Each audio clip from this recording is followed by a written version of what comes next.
Law of Hashut has massive damage, with 4 spells causing it in huge amounts when targeted correctly. Pretty much all of this damage is fire based, so if you're going against anything with resistance, your damage is going to get cut down by a large margin. That being said, if they don't have resistance, you can then make them even weaker to fire damage to up the damage of not only your other spells, but other units in your army significantly. The law also offers nothing to really protect your own units, since basically every spell is focused on aggression and causing as much damage and disruption to enemies as possible. If you're looking for this aggressive playstyle, then it's a great law to use, but if not, you can feel a little bit defenseless. Finally, this law is pretty damn expensive, with only 2 base spells costing under 10 winds of magic and several overcasts passing 20. So you have to pick your casts carefully because you won't get loads of them. Right, let's get into the spells. First up we have the passive, Killing Fire. This targets enemies 55 meters around the caster and deals damage per second for 5 seconds. As usual, it's a passive, so it's a bonus value whenever you cast it. But if you want to min-max, then make sure your caster is nearby to enemy units every time they cast for a bit of extra damage. Of course, it's not going to be anything insanely powerful, the maximum possible being 150 damage, but it's a little bit extra and it's free, so you can't really complain. Our first castable spell is Burning Wrath, and this is a magic missile spell. It launches a meteor with a curved firing arc. This meteor deals magical fire damage with a decent bit of armor piercing, and it deals that damage on impact along with a short vortex effect.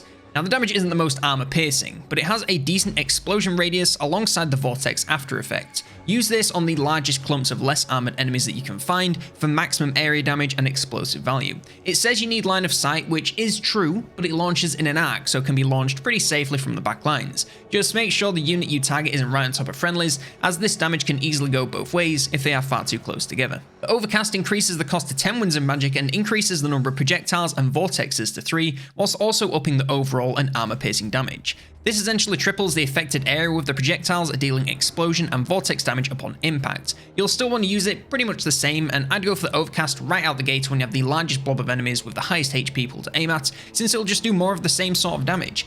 Again, be very careful not to aim for enemies too close to your own troops, as the increased number of projectiles will mean you have no real control over where they go, meaning it's even more likely you're going to get a little bit of friendly fire if you aren't careful.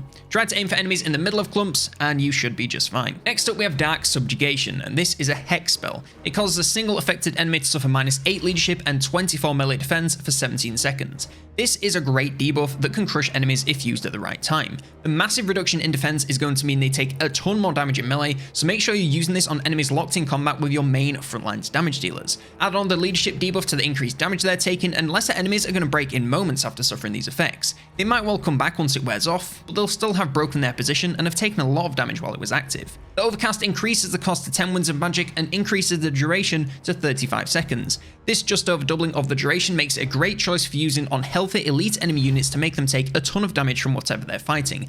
Again, make sure this is your elite melee damage dealers for the maximum possible impact. Other than that, it's the same story as before, it just lasts longer. I'd use the Overcast when you're up against very elite and healthy enemies to ensure the effects cut them down to size where the base spell wouldn't.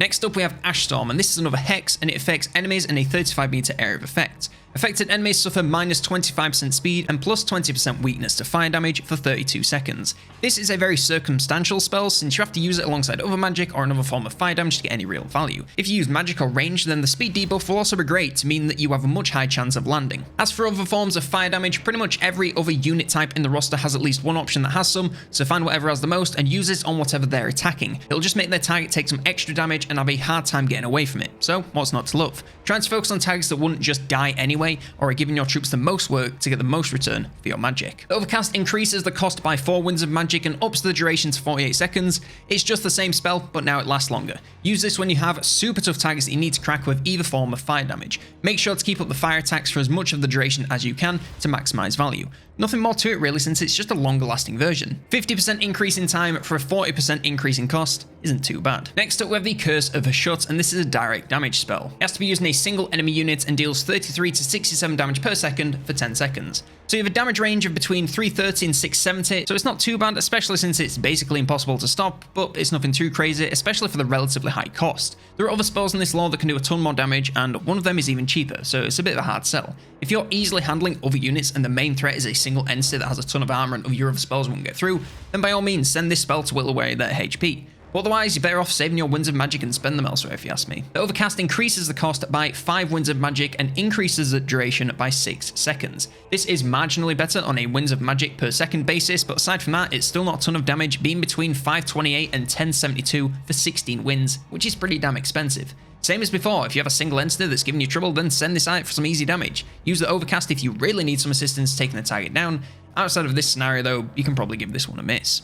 Next up we have Hellhammer, and this is a wind spell. It causes damage in a small forward moving area of effect, and the damage is split straight down the middle between base and armor piercing, and it's of course magical and fire damage, and it takes 1 second to reach its full area. This is a great and fast acting wind spell that can deal some devastating damage to enemies with medium armor. The area it affects is fairly large and can hit a couple of units pretty easily depending on how they're spread out. Aim for the largest clump you can and make sure to aim the spell into more enemies to hit as many as possible. The best targets are, as I said, medium armor enemies, and in particular some on an area of the map where you're lacking other forms of damage to take them out. But with a concentrated area like this, you can just send it right down the front lines and you'll still get plenty of damage. Just of course avoid hitting your own troops, as they will feel the pain just as much. The Overcast increases the cost by 6 Winds of Magic and doubles the duration, which also essentially doubles the area affected. So we can hit a ton of units at once depending on the layout of the lines. Make sure your front lines are as straight as you can to ensure you hit as many enemies in a line as possible if you can't find a clump big enough. This Overcast is super worth it if your enemy has a lot of units on the front lines that you want to deal a ton of damage to. The higher the tier of units, the more value you're going to get out of the cast, so scout out your target area to make sure it's going to be worth the very expensive price tag. And finally we come to the Flames of Asgore. This is a very expensive bombardment spell that causes magical and fire damage in a medium area over 5 seconds, with the missiles spread over the area coming from the center, and this damage is mostly armor piercing. This is a massively devastating spell that can obliterate massive clumps of enemies with ease. Not only do you have the damage from the bombs erupting from the ground, but you also have the massive impact damage once they land back on the ground and nearby enemies. The stats card makes it seem like it's fairly low damage, but in practice it's a different story. Even versus some of the highest armor in the game, it wipes the floor with whatever you put in its path, annihilating as many units as you can get into the area. And of course that's exactly what you want to target. Units in a clump, ideally the same size as the entire area of effect to maximize the damage output. You can friendly fire with this of course, so make sure that your boys aren't in the same line of fire, otherwise they'll be getting hit just as hard. Since it's so expensive, I'd also save this for pretty elite clumps to make sure you're getting the highest possible damage value and aren't just clearing out a bunch of chaff that your melee infantry could have taken out easily. Also make sure your target clump isn't going to move out of the area, since it does take a few seconds for the damage to come down, and missing a spell this expensive is going to feel pretty damn bad. The Overcast increases the cost by a further 8 Winds of Magic to a staggering 26 and just increases the number of missiles. I mean, it's even bigger now, so what more is there to say? If you have a massive clump of highly armored enemies and want to turn them into a fine red mist, then this is the spell for you. Pretty much anything in the area of effect is going to get the beating of a lifetime, and most of the time retreat the moment the cast is finished. With such an astronomical cost, it's going to mostly be a question of if you can even afford it, rather than if you should use it, but if you have the wins to spare, and the choice of making use of them to wipe out this many units, then it's a great pick for positively huge clumps of elite enemies. We're talking upwards of 5 units to get your money's worth, or I suppose your wins worth. Again, please avoid having your own units in the affected area, as they will be in that same world of pain that the enemies are when the bombs drop. And that's everything you need to know about the lore of Hashut, but if you're still hungry for more spell guides, then check out this playlist to see the rest.